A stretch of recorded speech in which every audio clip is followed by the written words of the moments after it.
आगे का चरित्र सुनाते हुए माधवदास जी महाराज का चरित्र सुनाते हुए श्री प्रियादास जी महाराज लिखते हैं कि इसी प्रकार वृंदावन की यात्रा जब किए हैं तो यात्रा करने के बाद किसी समय माधवदास जी महाराज एक वैश्य के घर में गए, क्योंकि कभी पुरी में जब ये दर्शन करने के लिए आए थे तो बोले थे कि जब भी आप यात्रा में निकलेंगे तो मेरे घर जरूर पधारिएगा। तो उनके ऊपर कृपा करने के लिए, उनसे मिलने के लिए उनके घर में पधारे हैं। जब उनके घर पहुँचे तो वहाँ माधवदास जी जब गए हैं तो वो सज्जन वैश्य पुरुष घर में थे नहीं, उनकी पत्नी थी। और संयोग से उस दिन उनके घर में एक और महंत जी कोई पधारे हुए थे। तो उनकी पत्नी ने देखा कि बाहर कोई संत पधारे हैं। माधवदास जी को तो वो जानती नहीं थी, क्योंकि उनके पति जानते थे। फिर भी संतों में निष्ठा थी, इसलिए उन्होंने कोई भेद नहीं किया। संत संत होते हैं, चाहे कोई भी हो, चाहे अपरिचित हो चाहे परिचित हो। उठ कर के आए, अगवानी की, स्वागत किया। ऊपर गई, जाकर के महंत जी से बोली, एक ही कमरा था। तो जाकर के महंत जी से निवेदन किया कि कोई संत पधारे हैं, अगर उनका भी आसन यहाँ लग जाए। तो महंत जी दूसरे किस्म के थे, बोले कि यहाँ तो कोई जगह है नहीं। तो पत्नी को समझने में देने लगी कि ये चाहते नहीं है कि बगल में बैठे। बोले अच्छी बात है। गई जाकर के बोले कि महाराज आप एक काम करिए, आपको जो भी भोजन प्रसाद आपको पाना हो हम आपको सीधा सामान दे देते हैं, आप अपने हाथ से जो आप पाना चाहें आप बना करके पा लीजिए। बोले कि भैया एक काम करो, तुम्हारे घर में जो भी बना हो वो तुम दे दो, जो भी अभी रूखा सूखा हो दे दो। प्रसाद पाया उनके हाथ से, उन्होंने खूब संत सेवा करी, उनकी सेवा से प्रसन्न हुए। और जाते समय बोले कि जब आपके पतिदेव आ जाएं तो उनसे कहिएगा कि पुरी के माधव आए थे। कहा ठीक है महाराज। जब निकले तो थोड़ी ही देर में उनके पति का घर में आगमन हुआ। पत्नी ने बताया कि पुरी से माधवदास जी महाराज आए थे।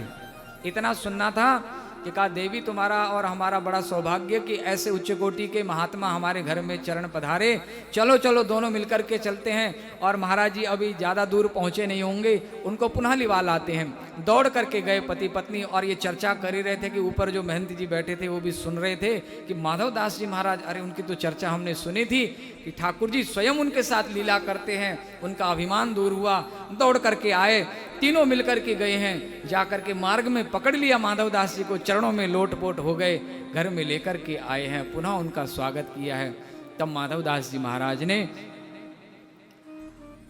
उनसे कहा कि तुम्हारी ये जो पत्नी है ना, ये जो गृहिणी है, ये बड़ी सौभाग्यशाली है, ये बड़ी उच्च कोटि की लगती है, क्योंकि संतों के प्रति जो इनका भाव है वो भाव देकर के मैं प्रसन्न हो गया।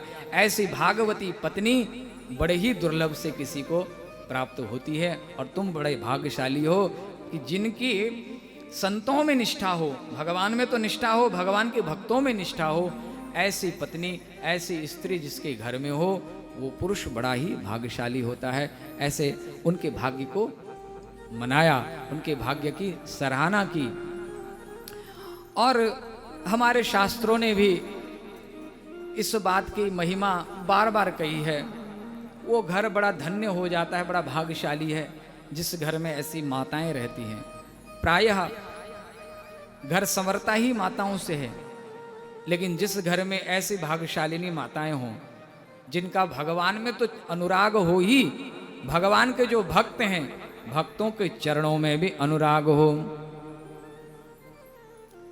कयाधु ने प्रहलाद को जन्म दिया, असुर की पत्नी है, लेकिन फिर भी भक्तराज को जन्म दिया, क्योंकि स्वयं भी कयाधु साध्वी थी। स्वयं भी कयाधु सत्संग का सेवन किया था कयाधु ने, और गर्भ में ही बालक को वो संस्कार मिले। अर्थात घर की स्त्री, घर की माँ यदि सत्संगी हो तो परिवार संवर जाता है, अच्छे संस्कार मिलते हैं। परिवार में अगर अव्यवस्था हो तब भी एक स्त्री के सत्संगी होने से, कई बार समाज में ऐसी बात भी होती है कि स्त्रियों का मंदिरों में जाना, मठों में जाना, घर छोड़ के जाना, ये बार बार मंदिरों में सत्संग में क्यों, जैसे घर में भी कई लोग कह देते हैं कि कहाँ दौड़े जाते हो तुम लोग, जब देखो तब मंदिर दौड़ते हो, जब देखो तब कथा में, जब देखो तब सत्संग में। ऐसे पुरुषों को भाग्य मनाना चाहिए, क्योंकि पुरुषों को तो समय मिलता नहीं है। पुरुषों को तो बाहर का व्यवहार निभाना पड़ता है, तो घर की जिम्मेवारी तो माताओं के पास होती है। और वे माताएं जब सत्संग में जाती हैं तो कुछ अच्छी बात ही सीख करके आती है, और जिससे घर में एक नया संस्कार बनता है, एक उज्जवल संस्कार बनता है। जैसे देवहूति भी एक स्त्री थी, एक नारी थी। देवहूति ने कपिल को जन्म दिया, भगवान को जन्म दिया, कयाधु ने भक्त को जन्म दिया, प्रहलाद को जन्म दिया। जितनी भी सौभाग्यशाली माताएं हुई हैं, सबने सत्संग का आश्रय ग्रहण किया है, और सत्संग के कारण ही उन्होंने भगवान और भक्त को अपने गर्भ में धारण करने का सौभाग्य प्राप्त किया है।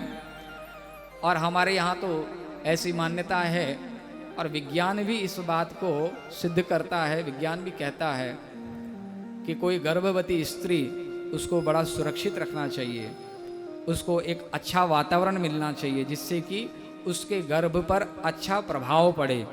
इसीलिए डॉक्टर लोग भी सलाह देते हैं कि उसको एक अच्छे वातावरण में रखा जाए। जैसे वातावरण में गर्भवती स्त्री रहती है, वैसी उसकी संतान होती है। अगर गर्भवती स्त्री सत्संग के प्रभाव में रहती है, तो निश्चित रूप से उसकी संतान जो भी जन्म लेगी, उसमें उस सत्संग के परमाणु सम्मिलित होंगे, मिश्रित होंगे, जिससे कि संतान अच्छी संतान जन्म लेगी।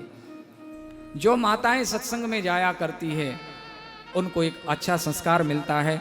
ब्राह्मण पत्नियों पर जब भगवान ने कृपा की, भागवत में एक प्रसंग आता है कि ठाकुर जी अपने सखाओं के साथ वनभोज करते हुए जब वृंदावन के वनों में जब जाते हैं, तो बालकों को भूख लगती है। तो एक दिन ठाकुर जी ने अपने सखाओं से कहा कि यहीं दूर पर मथुरा में ब्राह्मण लोग, कुछ ब्राह्मण यज्ञ कर रहे हैं, जाकर के उनसे जो भी तुम्हें खाने का मन हो उनसे निवेदन करो। ये लोग गए, ब्राह्मणों ने कुछ नहीं दिया, क्योंकि वो स्वाहा स्वाहा में लगे हुए थे। बोले कि हम तो संकल्प लेके अनुष्ठान में बैठे, हम उठ नहीं सकते। गोप बालक भूखे लौट आए, खाली हाथ। कृष्ण को निवेदन किया, तो कृष्ण ने कहा एक काम करो, पुनः जाओ, अब जाकर के ब्राह्मण पत्नियों से निवेदन करना, तुम जो चाहोगे सो मिलेगा। अब जाकर के उन्होंने ब्राह्मण पत्नियों से निवेदन किया, तो ब्राह्मण पत्नियां, वो स्त्रियां, वो माताएं विविध प्रकार के व्यंजन बना करके थाल में सजा करके बोले कि कृष्ण जंगल में आए हैं और कृष्ण को भूख लगी है, कृष्ण की सखाओं को भूख लगी है, हम अपने हाथ से प्रसाद पवाएंगे। वो प्रसाद की थाल को लेकर के माताएं जब चलने लगी हैं, तो ब्राह्मणों ने उन्हें रोकने का प्रयास किया कि तुम जा नहीं सकते, हम अनुष्ठान में, हमें किसी चीज की आवश्यकता पड़ेगी तो कौन देगा। स्त्रियां नहीं मानी, पति की आज्ञा के विपरीत जाकर के उन्होंने जाकर के ठाकुर की सेवा की, ठाकुर के भक्तों की सेवा की। अब जब लौटने लगी है तो ब्राह्मण पत्नियों ने हाथ जोड़ा और ठाकुर से कहा, प्रभु अब हम आपको छोड़ के नहीं जाएंगे। बोले क्यों? बोले प्रभु अब हम लौट करके जाएंगे तो अपने अपने पति देवताओं को कैसे अपना मुख दिखाएंगी, क्योंकि वो तो पहले से गुस्से में बैठे हैं। अब जाएंगे तो पता नहीं हमारे ऊपर कौन सा कोप पड़ेगा, किस कोप का भाजन हम बनेंगे। बोले कि चिंता मत करो, अब तुम्हारे पति देवता तुम्हें कुछ भी नहीं कहेंगे। भगवान ने कहा कि जाओ, तुम्हें कुछ नहीं कहेंगे। जब पत्नियां लौट करके आई घर में, तो ब्राह्मणों ने जैसे ही अपनी पत्नियों को देखा, उनके विचार बदल गए। ब्राह्मणों को पहले होश नहीं आया, अब उनके दिमाग में, उनके मन में बात आई कि जिस यज्ञ नारायण की हम यहाँ सेवा कर रहे हैं, स्वाहा स्वाहा कर रहे हैं, यज्ञ कर रहे हैं, यज्ञ नारायण का ही स्वरूप है। यहाँ जिस यज्ञ नारायण का हम आवाहन कर रहे हैं, वो यज्ञ नारायण स्वयं वहाँ जंगल में आया हुआ था। यज्ञ नारायण ने स्वयं अपने सेवकों को यहाँ भेजा। फिर भी हमको समझ में नहीं आया कि यज्ञ नारायण स्वयं प्रत्यक्ष प्रकट हो करके वो कुछ मांग रहा था, हमने उसका तिरस्कार किया। और ये हमारी धर्म पत्नियां जिन्हें हम रोक रहे थे, ये कितनी भाग्यशालिनी है कि इनको उनका दर्शन का सौभाग्य मिला। उन्होंने चरणों में प्रणाम किया और कहा कि दृष्ट्वा स्त्रीणाम भगवती कृष्णे भक्तिम अलौकिकीं आत्मानं च तया हीनम् अनुतप्ता व्यगरयन्। अपने आप को धिक्कारा है कि हमारा जन्म तो बेकार में चला गया, सारे जीवन हम स्वाहा स्वाहा करते रह गए, और आज जब समय आया कि यज्ञ नारायण का साक्षात दर्शन हमें मिल रहा था तब भी हमने उसको ठुकरा दिया। तो वहाँ उन्होंने स्त्रियों की महिमा को गाया कि ऐसी स्त्रियाँ सौभाग्यशालिनी है जो भगवान का दर्शन प्राप्त करती हैं, जो भगवान के भक्तों का दर्शन प्राप्त करती हैं। आगे का चरित्र सुनाते हुए प्रियादास जी महाराज लिखते हैं कि वृंदावन की यात्रा की है। एक समय की बात है, माधवदास जी ने पुनः वृंदावन की यात्रा प्रारंभ की। तो वृंदावन की जब यात्रा किए हैं तो उस वृंदावन की यात्रा का वर्णन करते हुए लिखते हैं, देखी देखी वृंदावन मन मगन भये गए। देखी देखी वृंदावन मन मगन भये गए। मन मगन भये गए। मन मगन भये गए। श्री बिहारी जो के चनाता नाता पाए है, चनाता पाए है, चनाता पाए कही रहो पर पालने को में प्रसाद लाला, नेको में प्रसाद लाला।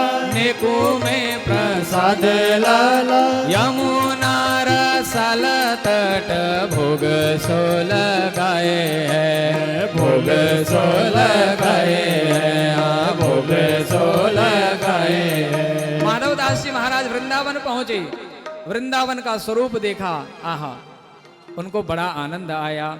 बिहारी जी का दर्शन करने के लिए गए। बोलो बांके बिहारी लाल की जय। बिहारी जी का दर्शन करने गए तो इतने में बिहारी जी का भोग लग रहा था। तो माधवदास जी महाराज जब गए तो बिहारी जी का दर्शन किया। अब भोग लगने में, अभी भोग उतरने में देरी है, भूख भी बहुत लगी थी, इतनी दूर से चल के आए। तो बोले कि जब तक ठाकुर जी का भोग लग रहा है तब तक यमुना पुलिन पर चलते हैं और वहाँ बैठ करके ठाकुर जी का चिंतन करते हैं। इधर ठाकुर जी को भोग लग रहा है, 56 व्यंजन भोग लगाए जा रहे हैं। तो जो वहाँ पर सेवक थे उन्होंने देखा साधु महात्मा आए हैं, तो प्रसाद में चना भोग उनको दिया। बोले बाबा अभी ठाकुर जी का 56 भोग लग रहा है, थोड़ी देर आप यहीं विश्राम करिए, फिर जब भोग उतरेगा तो आप भी वो प्रसाद पाइएगा। माधवदास जी ने विचार किया कि चलो जब तक जमुना जी का दर्शन करके आवे, और इधर जमुना जी दर्शन करने के लिए गए। यहाँ स्वामी श्री हरिदास जी महाराज उस समय ठाकुर जी की मानसिक सेवा में जब भोग ठाकुर जी को लगा रहे थे तो ठाकुर जी भोग को न आरोगे। अब तो श्री हरिदास जी महाराज जी ने अपनी मानसिक सेवा में देखा कि ठाकुर जी भोग नहीं आरोग रहे, तो ठाकुर जी से स्वामी जी ने कहा जय जय, क्या बात है, आप भोग क्यों नहीं आरोग रहे हैं आज? तो बिहारी जी ने मानसिक सेवा में कहा कि हमारे एक भक्त आए हुए हैं और वो केवल चना पाके रह गए।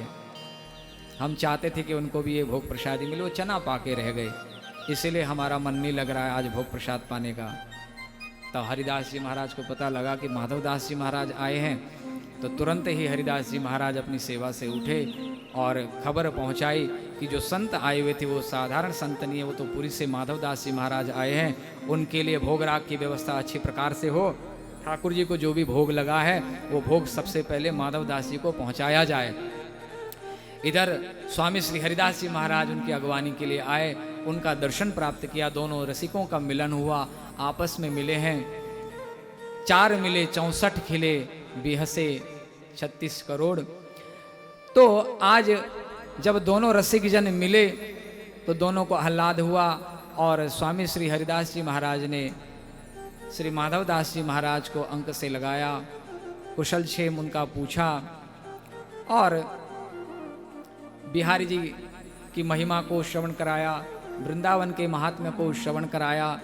उधर से जब भोग राग आया तो स्वामी हरिदास जी ने कहा कि आप जो ठाकुर जी को भोग लगा है ये पाइए। बोले नहीं, हम तो चना प्रसाद पा लिए थे, हो गया, हम इतने में ही संतुष्ट हैं, अब हमें 56 भोग की आवश्यकता नहीं है। बोले कि महाराज साधु के लिए रूखा सूखा पाना ठीक है, पर हमारे जो ठाकुर हैं वो वृंदावन के ठाकुर तो 56 भोगी हैं, और ठाकुर जी कैसे पाएंगे जब तक भक्त नहीं पाए। तो इतना भी कठोर व्रत लेना ठीक नहीं है। प्रसाद प्रसाद है, और भक्त को प्रसाद पाने में कोई अपराध नहीं है, कोई दोष नहीं है। आप भी प्रसाद पाएंगे तो बिहारी जी को भी प्रसन्नता होगी। तो स्वामी श्री हरिदास जी महाराज ने फिर वो जो ठाकुर जी को भोग लगा था वो इनको प्रदान किया। बिहारी जी के दर्शन के साथ में वृंदावन का सुंदर दर्शन कराया है।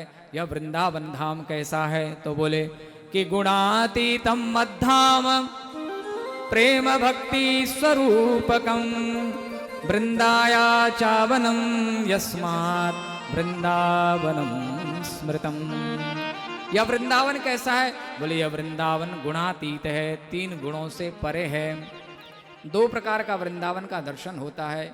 एक वृंदावन जिस वृंदावन को हमारी चर्म चक्षु देखती है, घर मकान दुकान बने हुए हैं, जिस संसार को हम देखते हैं उसी संसार में हम उस वृंदावन को देखते हैं। और एक वृंदावन है दिव्य वृंदावन, मूल रूप यही है, मूल वृंदावन यही है कि यत्र वृंदावनम नास्ति यत्र नो यमुना नदी यत्र गोवर्धनो नास्ति तत्र मेना मनः सुखम।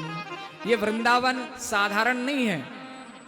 गोलोक धाम से जब ठाकुर जी यहाँ लीला करने के लिए जब आने वाले थे, तो श्री किशोरी जी से जब निवेदन किया कि आप भी चलिए लीला में सहभागी होने के लिए, तो किशोरी जी ने कहा कि मैं उस स्थान में नहीं जा सकती जहाँ पर वृंदावन न हो, यमुना जी न हो, गोवर्धन न हो।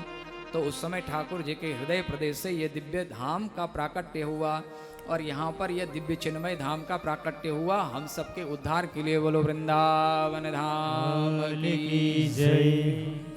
कि धन्यम वृंदावनम तेना भक्तिर्नृत्यति यत्र च। वह वृंदावन धन्य है जहाँ पर भक्ति सदैव नृत्य करती है, रमण करती है। भक्ति का रमण वृंदावन में ही है, और भक्ति की प्राप्ति भी वृंदावन से जितना सहज है उतना कहीं से भी सहज नहीं है। वृंदावन की बड़ी भारी महिमा है। इस विषय पर कभी विस्तार में फिर कभी चर्चा करेंगे, क्योंकि वृंदावन की महिमा जितनी गाई जाए उतनी कम है। तो आइए हम सब भी मानसिक रूप से वृंदावन की यात्रा करते हैं, वृंदावन पहुंचते हैं।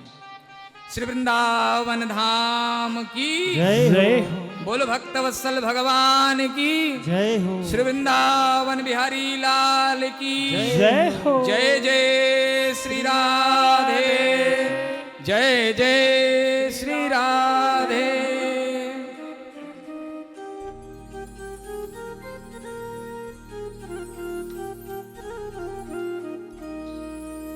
मन चल रे वृंदावन धाम, राधे राधे गाएंगे। मन चल रे वृंदावन धाम, राधे राधे गाएंगे। मन चल रे वृंदावन धाम, राधे राधे गाएंगे। मन चल रे वृंदावन धाम, राधे राधे गाएंगे। राधे राधे गाएंगे, राधे राधे गाएंगे। श्यामा श्यामा गाएंगे, श्यामा श्यामा गाएंगे। मन चल रे वृंदावन धाम, राधे राधे गाएंगे। मन चल रे वृंदावन धाम, राधे राधे गाएंगे।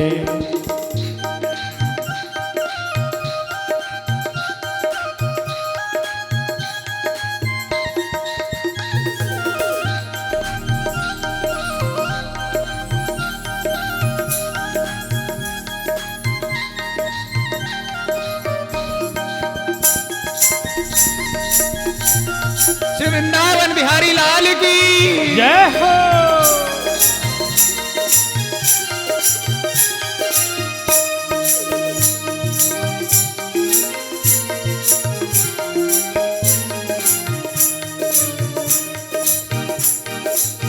वृंदावन में बाके बिहारी, वृंदावन में बाके बिहारी। बाके बिहारी की महिमा है न्यारी, बाके बिहारी की महिमा है न्यारी। कोड़ी लगे ना दाम, राधे राधे गाएंगे। वो तेरी कौड़ी लगे ना धाम राधे राधे गाएंगे। मन चल रे वृंदावन धाम राधे राधे गाएंगे। मन चल रे वृंदावन धाम राधे राधे गाएंगे।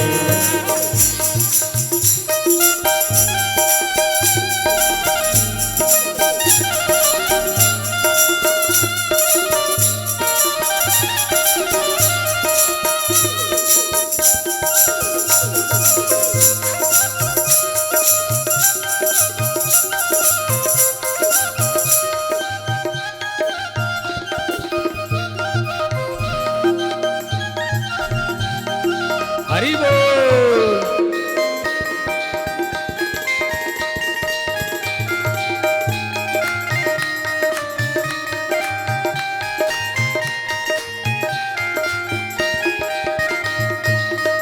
वृंदावन में है यमुना किनारा, वृंदावन में यमुना किनारा।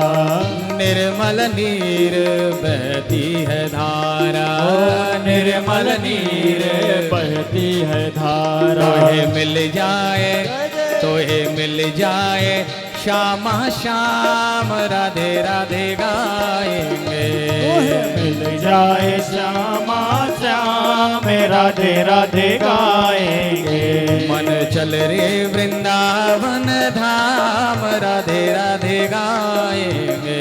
मन चल रे वृंदावन धाम राधे राधे गाएंगे। जय हो।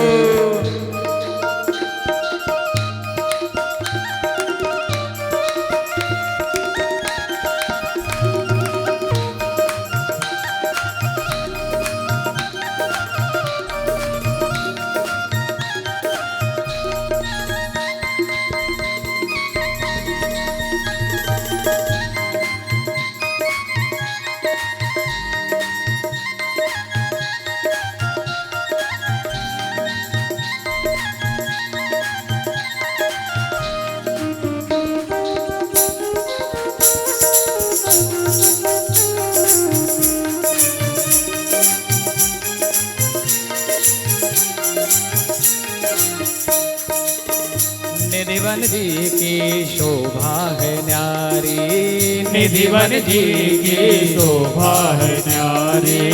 श्री हरिदास की महिमा है भारी, श्री हरिदास की महिमा है भारी। तेरे बिगड़े बन जाए काम राधे राधे गाएंगे।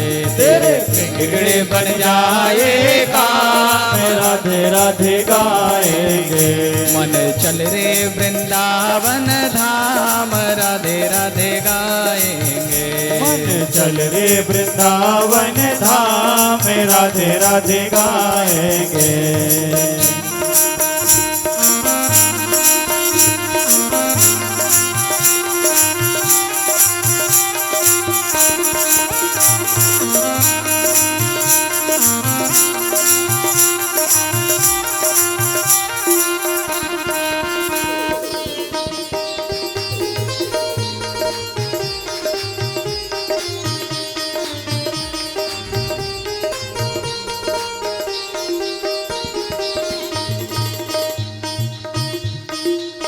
कुंज गलीन में कुंज बिहारी, कुंज गलीन में कुंज बिहारी। कुंज बिहारी संग श्यामा प्यारी। ओ कुंज बिहारी श्यामा प्यारी। कुंजन में है, कुंजन में है उसका धाम राधे राधे गाएंगे। कुंजन में है उसका धाम राधे राधे गाएंगे। मन चल रे वृंदावन धाम राधे राधे गाएंगे। मन चल रे वृंदावन धाम राधे राधे गाएंगे। मन चल रे वृंदावन धाम राधे राधे गाएंगे। मन चल रे वृंदावन धाम राधे राधे गाएंगे। मन चल रे वृंदावन धाम राधे राधे गाएंगे।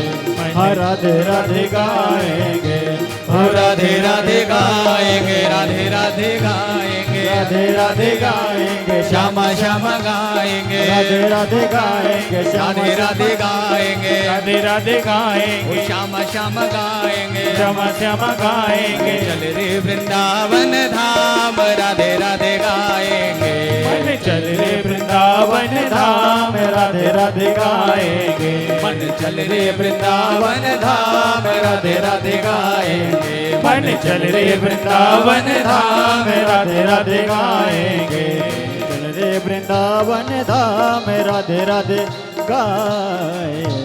बोल वृंदावन धाम की जय हो, जय जय श्री राधे श्याम। माधवदास जी महाराज के पावन चरित्र का अंतिम चरण। इसी प्रकार भांडेरवन की कथा सुनाई है। माधवदास जी महाराज भांडेरवन गए हैं, वहाँ खेमदास नाम के त्यागी महात्मा के ऊपर अनुग्रह किया है। इसी प्रकार माधवदास जी महाराज यात्रा के क्रम में हरियाणा पहुँचे। वहाँ पर गोली नामक ग्राम में लोगों को आशीर्वाद दिया, सभी परिकरों को दर्शन दिया है और अपनी दैन्यता को प्रकट करते हुए उन्होंने साधुता को प्रकट किया है।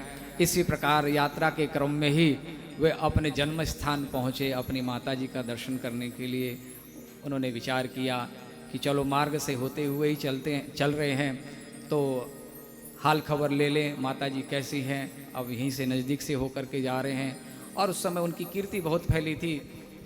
तो माता जी को जब खबर लगी कि कोई संत आ रहे हैं और बहुत उनकी कीर्ति फैली हुई है, तो उस समय उन्होंने तैयारियां शुरू कर ली। माधवदास जी महाराज अपने मातृ ग्राम में अपने पूर्व का जो जन्म स्थान है उस स्थान पर पहुँचे।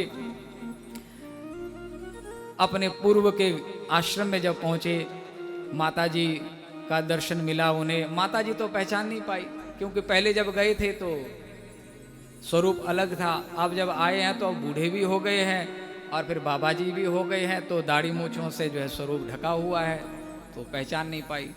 चर्चा हुई तो माधवदास जी को माँ ने अपने हाथ से भोजन प्रसादी पवाया, साधु सेवा की, अपना अहोभाग्य माना कि आज संत के चरण पधारे हैं। और माँ ने सहज पूछ लिया, बाबा तुम हमारे मधुआ को जानते हो क्या? और मैया को ये नहीं पता कि वो अपने मधुआ को ही प्रसाद पवा रही है। तो माधवदास जी ने कहा, हाँ मैं जानता हूँ। तो मेरा मधुआ कैसा है, कभी मिलते हो तुम उनसे? तो माधवदास जी ने कहा, मैया तेरा मधुआ ही तो बैठा हुआ है तेरे नज़दीक में, मैं तेरा मधुआ हूँ। तो माँ तो गुस्से में आ गई। माँ ने कहा कि नहीं, तू मेरा मधुआ नहीं हो सकता। क्यों? बोले मैंने सुना है कि ठाकुर मधुआ के साथ में बातें करते हैं, उनके साथ लीला करते हैं। मेरा बेटा ऐसा नहीं हो सकता। जब भगवान जिसके साथ स्वयं क्रीड़ा करते हो, ऐसे जो भगवान अपने भक्त के साथ लाड़ लड़ाते हैं, ऐसे भगवान को छोड़ करके कोई किसी अन्यत्र जाएगा क्या? मेरा बेटा ऐसा नहीं हो सकता। अगर वो साधु बना था, अगर भगवान उसके साथ में लीला करते थे, तो उसका अर्थ यह है कि वो उस धाम को छोड़ के कहीं जा नहीं सकता। तुम जो ये बात कह रहे हो, ये तुम झूठ कह रहे हो। बोले नहीं मैं ही हूँ। तो माँ ने तो फटकार लगा दी, बोले तुम यहाँ आए कैसे? भगवान को छोड़ के आए कैसे? जब तुम्हारे बिना वो रह नहीं सकते हैं, तो ऐसे ठाकुर को छोड़ के तुम आए कैसे? जब तुमने अपना जीवन ठाकुर को दे दिया है, तो अब तुम्हारे माँ बाप सब वही है, हम तुम्हारी मैया नहीं हैं, इसलिए लौट जाओ यहाँ से। माधवदास जी ने माँ के चरणों में प्रणाम किया और लौट गए। और सही कहा है, ये उपदेश जो माँ ने आज माधवदास जी को दिया है, ठीक यही उपदेश सुमित्रा नंदन को सुमित्रा ने दिया था। जब भगवान श्री राम जानकी के साथ वन की ओर प्रस्थान कर रहे थे, उस समय सुमित्रा नंदन अपनी मैया के चरणों में आए और मैया से निवेदन किया। उस समय कहा कि मुझसे आज्ञा लेने की कोई आवश्यकता नहीं है, तेरे भगवान जहाँ रहे वही अवध है। इसलिए कहा कि मेरी कोख आज धन्य हो जाएगी अगर तू उनके पीछे पीछे जाएगा, उनकी सेवा में तत्पर रहेगा, तो मैं अपने को सौभाग्यशालिनी समझूंगी। तो यहाँ रहेगा तो मैं अपना दुर्भाग्य मानूंगी। इसलिए तेरा भगवान जहाँ रहे वहीं तेरा निवास होना चाहिए। तब माँ ने अपने लाल को यही समझाया था कि पुत्रवती जुबती जग सोई, रघुपति भगति जासु सुत होई। और कहा कि अवध तहां जहां राम निवास हो, जहां राम का निवास हो वही अवध है। इसका एक और संकेत है, अलग से आपको किसी तीर्थ में जाने की जरूरत नहीं है। तीर्थ अपनी जगह है, तीर्थ की महिमा है, तीर्थ जाना भी चाहिए।